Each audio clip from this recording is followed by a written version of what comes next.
L'histoire du stationnement, là, des contraventions, c'est pas nouveau, ça, là. Pourquoi vous annoncez ça aujourd'hui? Vous avez eu amplement le temps de le faire pendant votre mandat, non? Bien, il faut comprendre que c'est une décision du conseil municipal. J'ai déjà mentionné en début de campagne que le maire n'est pas un roi qui impose sa volonté, mais c'est un chef d'orchestre. C'est pas lui qui prend toutes les décisions. La décision appartient au conseil municipal et le conseil municipal a jugé que la période de gratuité à 30 minutes, plus la gratuité en soirée, était la voie à suivre. Au niveau de l'amende, il n'y a pas eu de changements qui ont été demandés par le conseil municipal. Alors maintenant qu'on est en campagne électorale, je demande à la population le mandat de pouvoir procéder à ces changements pour qu'on puisse aller de l'avant. Et c'est un message qui devrait être entendu de la part du conseil municipal pour le prochain mandat. Donc, il y avait une majorité de conseillers qui étaient en faveur de garder ça à 30 minutes pour 84 piastres. Bien, en fait, 30 minutes a été mis de l'avant par la Chambre de commerce, comme vous le savez. Ça a été ce qui a été analysé et sur la base de la recommandation, le conseil municipal est allé de l'avant. En ce qui a trait à la question des amendes, elle a été discutée de long en large dans des débats qui ont été souvent acrimonieux et la décision a été de garder les statu quo. Mais maintenant, si j'ai l'appui de la population dans ce sens-là, bien, je crois personnellement qu'une réduction à 50 $ sera suffisante. Il faut se rappeler qu'avant la modification, l'amende était à 20 $ plus 14 $ de frais administratifs, donc 34 $.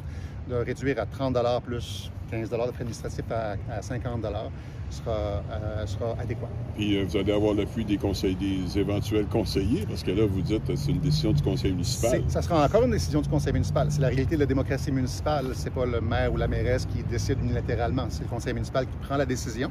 Mais en le présentant durant la campagne électorale, bien, ça envoie le message que l'ensemble de la population de Rimouski qui va voter donne le mandat au maire de mettre en œuvre cette décision.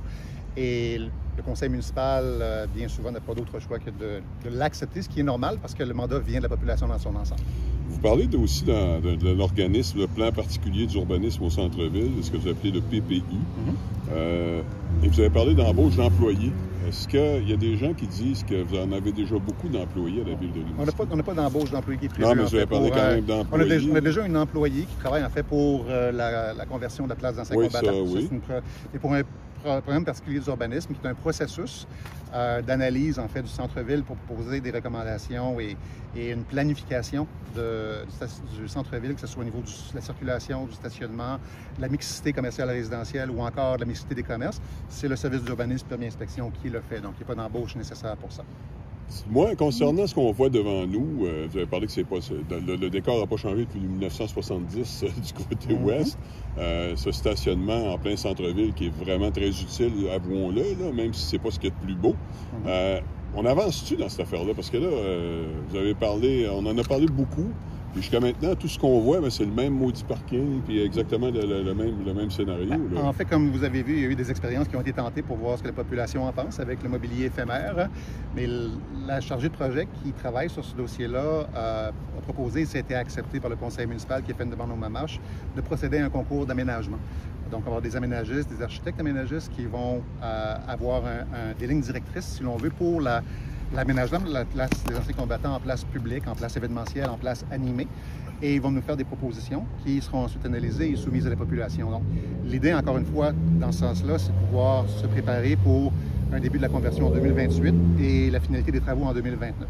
Okay. En ce qui a trait au stationnement, effectivement, on voit ça ici. Généralement, c'est des gens avec des vignettes, donc souvent des riverains, ou encore des étudiants.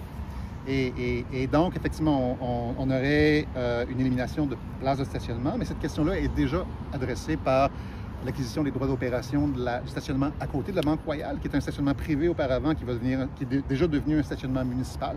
Donc, en soirée, les fins de semaine, on peut s'y stationner gratuitement. Il y a déjà 80 places qui sont déjà créées pour ça.